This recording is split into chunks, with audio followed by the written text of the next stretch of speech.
Cassius and all the Spartans all commending Coach Tom Izzo for how he has handled this situation.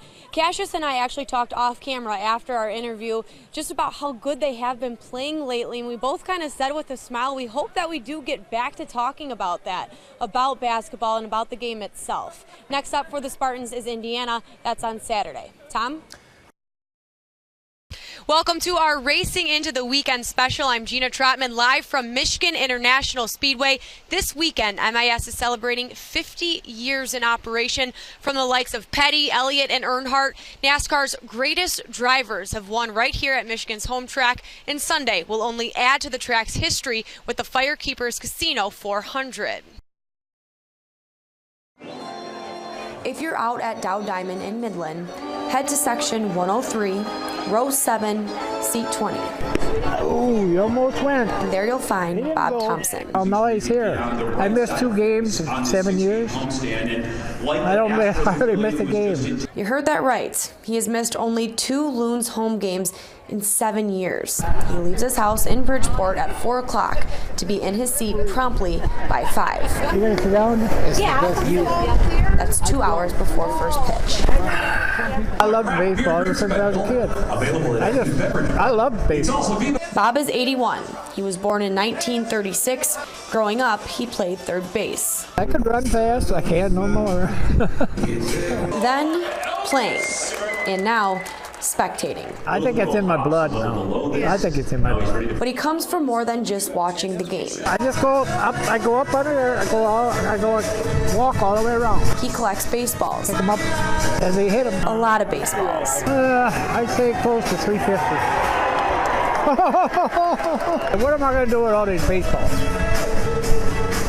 I said, well, I'm going to give them to the kids. Bob finds foul balls or ones hit out of the park. He gets them signed by the Loons and their mascots. Here's your ball. Then he gives them away to kids at Dow Diamond. Yeah, it makes me feel good. A lot better. Bob has given away more than 250 signed baseballs to Loons fans. This one I look fat. I can't help it. I ain't got that no more. I walk around there 3 times. All the way around the building 3 times. It's 1 mile. You get your exercise in. Get my exercise. Work off them hot dogs? Huh? Work off them hot dogs? Yeah, I'll work it off hot dogs. So Bob took me on his route where he works off those hot dogs. Yeah, I just stand down there by that sign. I just stand by that sign down there, and that's where I get them from. But you got to watch the traffic. Out to his car, where he keeps some of his baseballs in the same spot he's parked in for 5 seasons. So Bob gives them away because it's rewarding, but it's also a chance for him to remember. Bob told me he started collecting baseballs when his wife passed away. Yeah, I think that had a lot to do with it. Bob said she loved the game. So every night at Dow Diamond, you'll see Bob walk into the park. She's with me, Nick. She's following me. She's following me. He'll collect and give away a baseball. Thank you. That's what I do. Remember the love of his life. My wife's name was Lois, and I always called her Louie. And show his love for the game. Safe. Oh, no. Welcome to Sports This Morning. I'm Gina Trotman reporting from San Antonio, Texas, the site of the national championship where Michigan is set to face Villanova tonight. Now, we've been following this team from California to Texas, which means we've been seeing a lot of these guys' personalities. 2 of them who stand out is freshman Jordan Poole and Isaiah Livers. We decided to play a little game, sort of a spin-off of the Newlywed Game. It was some pretty funny stuff. Check it out. Are you guys best friends? I feel like we're brothers. I definitely feel like we're brothers. Aren't you roommates as well? We're definitely roommates. Okay. So that might go into this next one. Who's messier? I'll take the messy one. Hey, man, it's not like by far. It's just he cleans a lot. Who's on time more? Put that high. If it wasn't for me, he'd be late to a lot of stuff. The only reason is because I nap all the time, and I'm relying on him to wake me up to go to places. So he just got my back on that one. Who eats more at pregame meal? Definitely me. I eat a lot more than this guy. Crazy appetite? You see how thick this guy is? Like, he definitely eats way more. This one might cause some controversy. Who is the bigger ladies' man? That's not really fair. Only because he has a girlfriend, though. Okay. He's been with his girl for like 5 years, so they're practically married, but I just don't have a girlfriend. Who is Coach Beeline's favorite? I don't know. I think it's kind of, we're going to put him like. Yeah, I'll put them together. Same. He starts, but I get mad love, so that's kind of how it goes. That's what happens. Yelled at more, but I get corrected more. So. Awesome. Thank you guys so much. Good luck in the national championship game. Thank you. That was only part of our game, Jordan versus Isaiah. If you want to catch the rest with those two, head to our website. As for the national title game, I will be live right here in San Antonio at 6 o'clock on NBC 25 News with a preview of the game. We will also have a post-game report from the locker room after what Michigan hopes is their second national title win in program history. For now, reporting from San Antonio, I'm Gina Trotman. If you know me at all, you know I'm very tall and I'm not a person who is supposed to be in ice skates, but I am for a good reason. I'll introduce you to some of Mid-Michigan's best speed skaters. That's coming up in sports. After spending a few days here in San Diego for the Holiday Bowl, it's safe to say Michigan State fans not only travel well, but can be found from the Midwest to the West Coast. Good evening, I'm Gina Trotman reporting from San Diego. It was in this end zone that the Michigan State Spartans got their 10th win this season, and it proved to be a pretty big one. Mark D'Antonio's 6th 10-win season as head coach of the Michigan State Spartans and his 100th win overall. The confetti has fallen and the stage is being broke down here at the Alamo Dome, where Michigan basketball's quest for a national title gets halted by Villanova, a team that used this tournament run to further cement themselves as one of the strongest programs in this age of college basketball. Back in November, before basketball season even started, Letter of intent right there to become a Wolverine for life. Yeah. Jude Stamper made a prediction. Do you remember what your prediction was? Yeah, that we go really far in March Madness. At the time, it didn't seem reasonable. Do you feel any pressure now that your newest Wolverine has such high expectations? I love that he has those expectations, and we hope he's right. I know we're working every day to make sure he's right. But 32 wins later, the most in school history, by the way. And now look at us. We're playing for a Final Four here in Los Angeles. Yep. It's a journey from the start. Means a lot to you? Oh yeah, a lot. That seemed too good to be true. Means a lot to us, too. It does. But it's also one that has gotten sweeter as the season goes on. So what happened when you were at Santa Monica? Did you get recognized a little bit? Yes, there's a lot of fans that knew who I was. What'd they say when they saw you? They're just like, oh, hey, Jude, can we get like a picture or something like that? Yeah, it's awesome. Jude can't get enough. Did you ever think you'd be a celebrity? No. And his family, it's incredible. It's a dream come true. Jude's loving it. We're loving it. more than grateful. All of the team's been incredible. All the boys have been incredible. It's been an experience of a lifetime.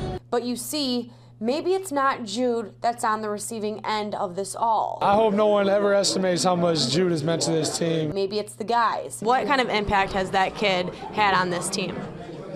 Perspective. Absolute perspective. Because his team can't picture those 32 wins without him. I can't think of being more blessed than having him in our lives. So from November, it's just an honor. To March, I get to be part of Michigan, and that's like my favorite thing. And from the first round to the Final Four. For him being able to say that he's a part of a Final Four team and we brought him in the locker room is it's just amazing. Jude is relishing in the maize and blue. Michigan goes to San Antonio for the Final Four. Will we be seeing Jude there? Yes, you will. Go Blue!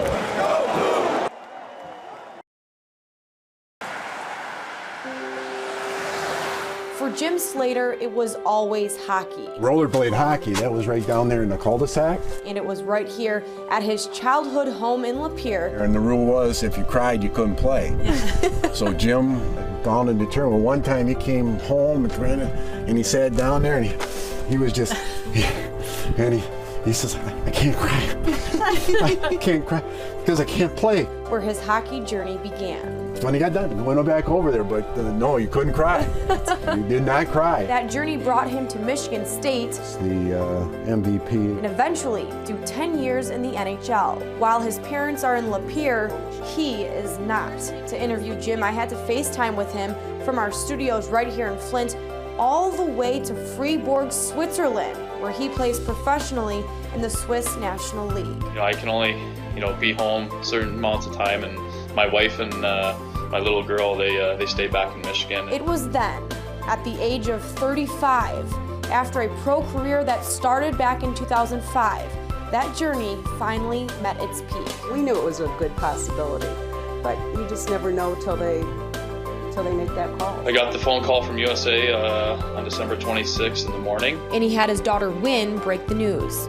Actually, his daughter said we couldn't quite understand it. She called my mom and dad, her grandma and grandpa, and just said my daddy's going to be an Olympian. We were like, what? Took it 5 times to before they actually found out what she was saying. I think she had to say it 3 or 4 times, and we're like, what? Those are the words that she won't remember, but we'll remember for the rest of our lives. We're so happy for him.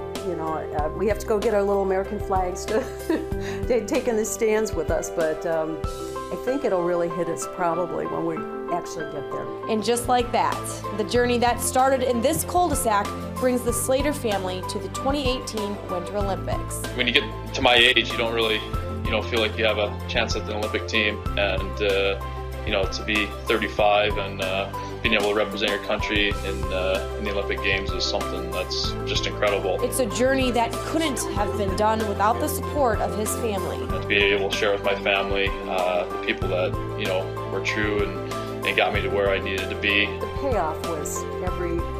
Yeah. It wasn't like, where's that final goal? It was like, enjoy what you're doing at the time. Yep. So that was really what it was all about. And he had a fire in the belly. A fire that takes him from Lapeer, Michigan to Pyeongchang, South Korea. Just to make the Olympics is great, but to bring home a gold medal or any medal would be, the icing on the cake. It may be another stop on the journey, another rink, another team, but to the Slater family, it means so much more. It's just one of those things in your life that you'll always have, you always remember, and something that's very special to me. There are 2 things when you're growing up as a kid. You want to win the Stanley Cup or you want to be in the Olympics. 1 out of 2 is not bad. Well, your job is to worry what goes on the field. There's a certain expectation that comes from Detroit fans, and you definitely know that coming from New England. I know how those fans are as well, but what can you maybe promise the fans? Again, like I kind of mentioned earlier, I know this is a great sports town in both professional and the collegiate level. I know how passionate everybody is. Take a look what's happening right here. TCU is in halftime with their game in Syracuse, so they are entering their locker room right now. It's a 1-point game in this one. Michigan State will play the winner of this one. That's TCU and Syracuse, because today Michigan State knocked out number 14 Bucknell 82-78. Now, it was not a breeze, but in March Madness in this tournament, it does not matter how you do it. A win is a win.